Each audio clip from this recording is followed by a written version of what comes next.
नमस्कार साथियों, आज मैं ऐसे सख्त की कविताओं का पाठ करने जा रहा हूं जिनकी कविताओं में लोक संवेदना के सौंदर्य अद्भुत हैं। मित्रों, मैं बात कर रहा हूं हिंदी जगत में सबसे कम उम्र में अपनी पहचान बनाने वाले युवा रचनाकार गोलेंद्र पटेल की।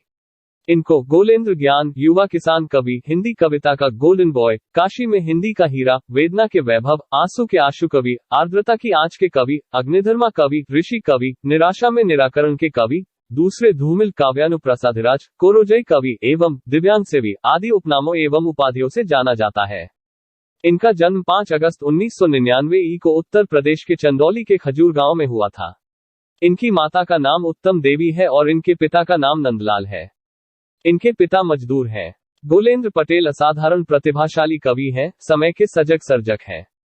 ये बहुमुखी प्रतिभा के धनी हैं। ये अपने काव्य के बाह्य और आंतरिक दोनों पक्षों को संवारने में सदैव सचेष्ट हैं। अर्थात इनके भावपक्ष और कलापक्ष दोनों ही अतीव पुष्ट हैं।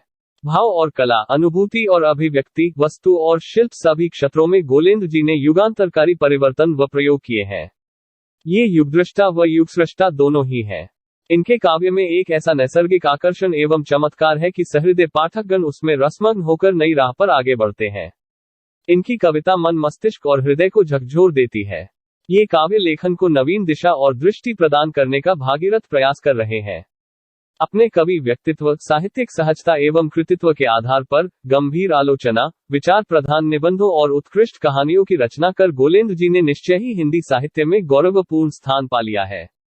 हिंदी साहित्य जगत में ये एक श्रेष्ठ कवि के रूप में प्रतिष्ठित है। हिंदी लंबी कविता के क्षेत्र में गोलेंद्र पटेल का विशिष्ट स्थान है।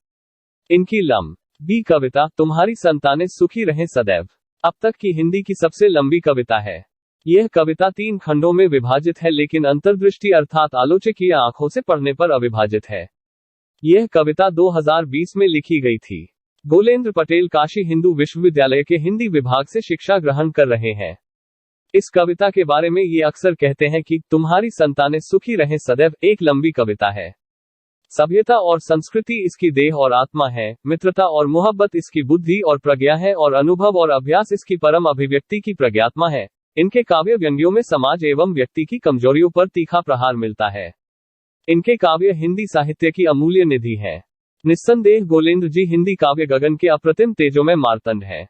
आइए इनकी कुछ कविताएं सुनते हैं।